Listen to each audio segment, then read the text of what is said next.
So hello everyone. I am Shigeyuki Kakizawa from Japan, and my title is Cell in Cell, Observed in Syn3 and Reconstruction of Attachment Ability and Pathogenicity to Hair Cells.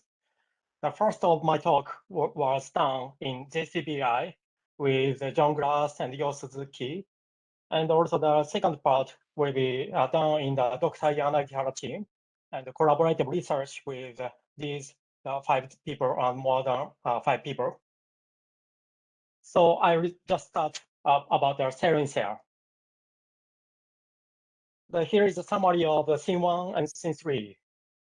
As you know, the Syn1 viral cell and the Syn3 shows a very giant cell like that, and very smaller cells and filamentous cells like that. And then it looks very unhealthy.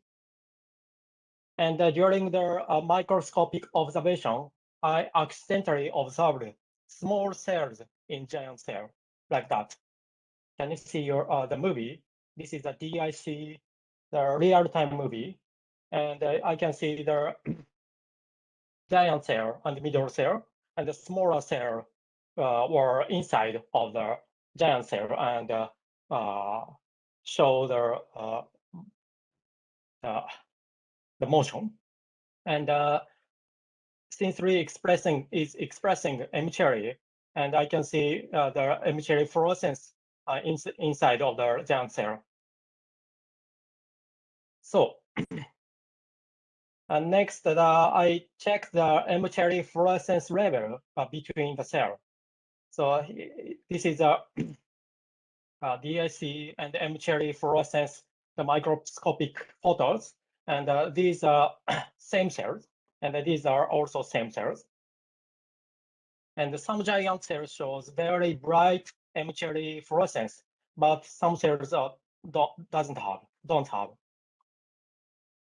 So there were large variation of M cherry expression level between cells, even though they are clonal cells.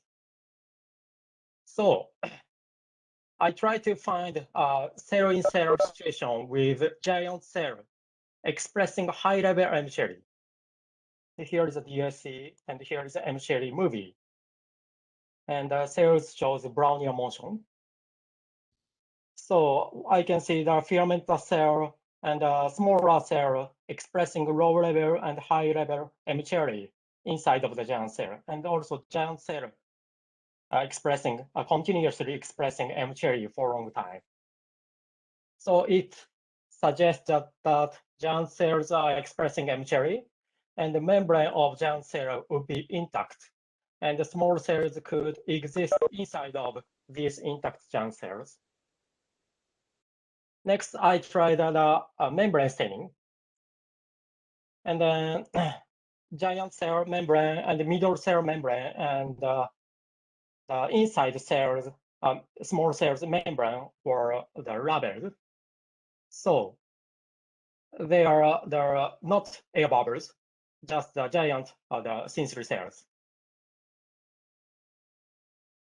So, and the next question is, did the small cells invade to giant cells from outside of giant cells, or just divide the inside of the giant cells? Then I mixed the Mycoplasma Syn3 and E. coli cells. So here's a movie like that. The E. coli, the cells seems to be inside of the Mycoplasma Syn3 giant cells. So E. coli can invade to giant cells like that. This shows the highlighted image. The cell membrane were highlighted as a dotted line.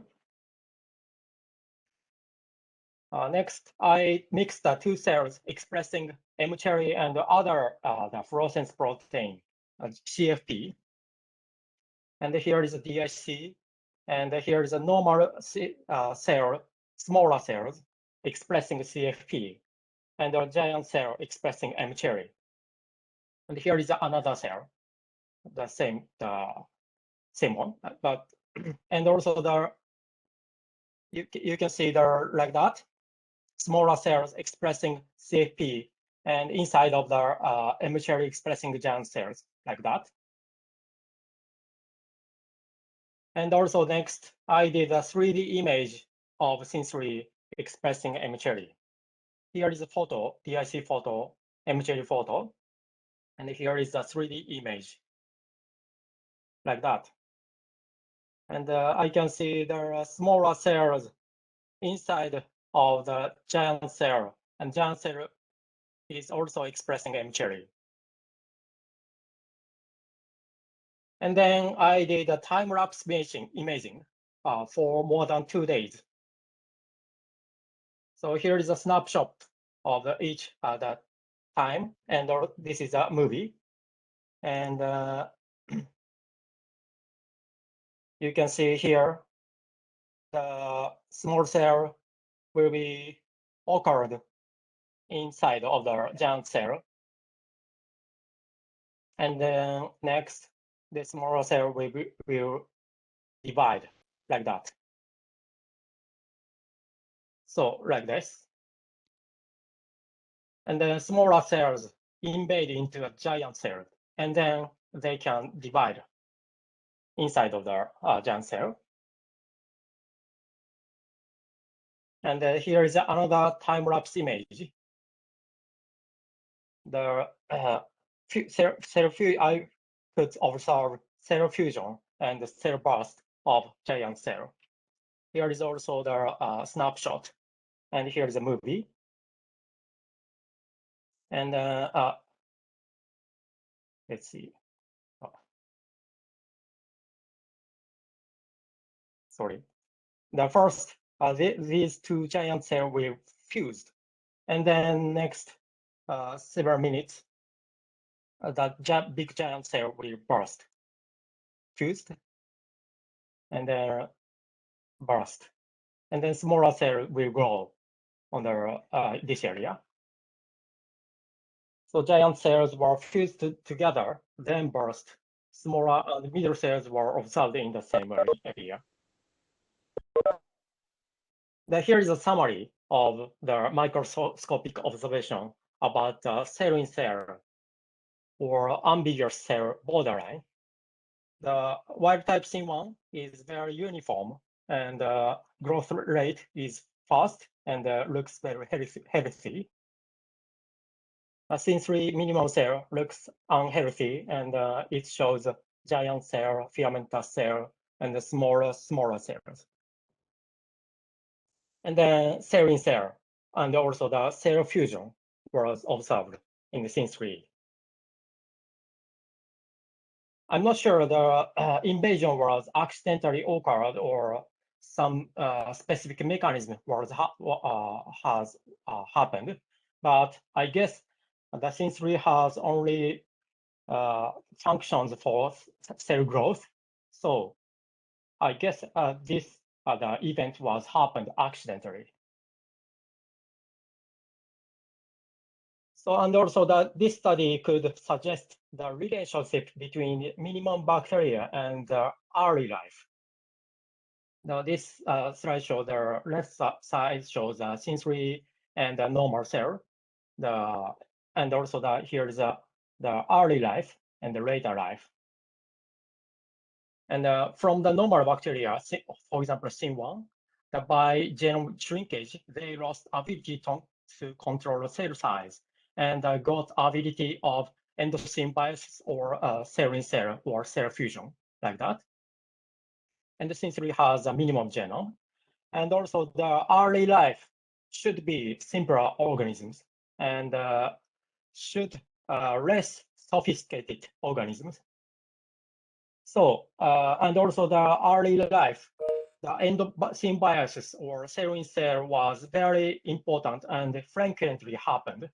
For example, the eukaryote was derived from the endosymbiosis of archaea and bacteria. And early life was thought to be simpler and less sophisticated. So there would be common character with the minimal cell. And also, it suggests that for endosymbiosis or to engulf other cells, no specific mechanism would be needed. Just simple genome is okay to engulf other cells. Therefore, the minimum mycoplasma Syn3 might show or demonstrate some character of the early life. I just finished my first talk, and I will move to the next topic. The next topic is expression. You need to do this quickly. Yes, sorry. Expression of rare plasma proteins in Syn3.0 using just one slide. The Syn3.0 could not attach to the HeLa cells, as you know. And the Syn3.0 expressing rare plasma membrane protein could attach to the HeLa cell like that. Here's the image. And Syn3.0 expressing that membrane protein plus rare plasma vacuolating factor could attach to HeLa cell and induce cell death of HeLa cell. So we successfully reconstructed the attachment ability and pathogenicity of rare plasma using the minimal cell. And Syn3 is a very good platform to express genes and reproduce phenotypes. And the paper will be open soon. And this work was done by the Dr. Yanakihara team. Thank you very much. Thank you, Shige. Questions, anyone?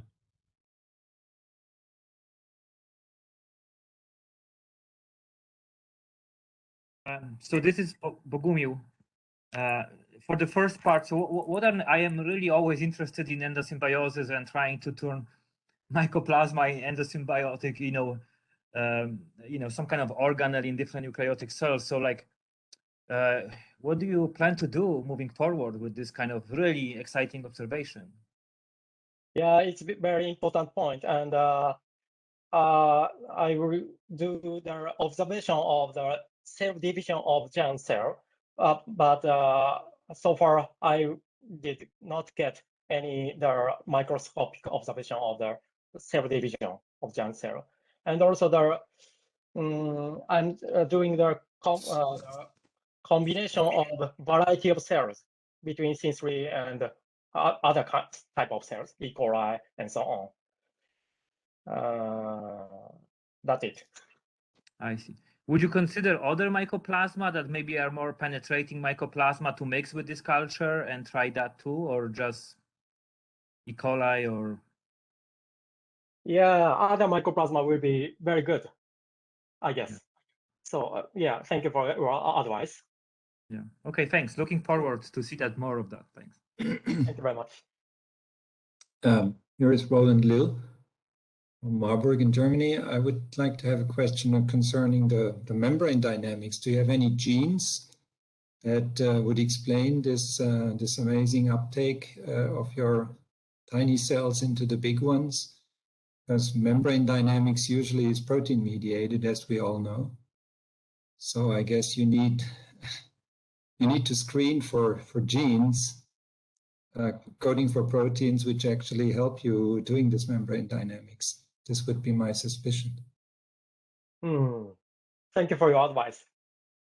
Sure. And, so far, I have no idea about the gene, specific. I mean, you may have heard that actually a German group is questioning the initial phagocytosis or endocytosis idea for taking up a bacterial cell into an archaeon. So they have other means or other ideas looking into escort proteins and these kind of proteins which may have given rise to the first eukaryotic cell. So I'm thinking along the same lines for your amazing process which you showed us very nicely. Really, really amazing. Thank you very much. I mean, you have only a few genes, so you might, I mean, few means less than 1,000. So you may find them properly. Yeah, thanks a lot. Okay, thank you very much for your advice. Shige, we had this conversation when you were here at the JCVI. I still wonder if the giant cells are membrane vesicles, sort of like um, the OMVs that gram-negative organisms make, that are not living cells but are extruded from cells, and they can be huge, and somehow they envelop other cells. But sometimes looking at the observations that James Pelletier has in the cell paper we did recently, it makes me wonder if the giant cells may not be so much cells but these vesicles. Sometimes they have cytoplasm in them, sometimes they don't. Sometimes they have DNA in them, sometimes they don't. But it's still dazzling images. I'm really impressed with what you had to show there, Shige. Great work. It's time to move on to our next talk. Okay, thank you. Great job, Shige.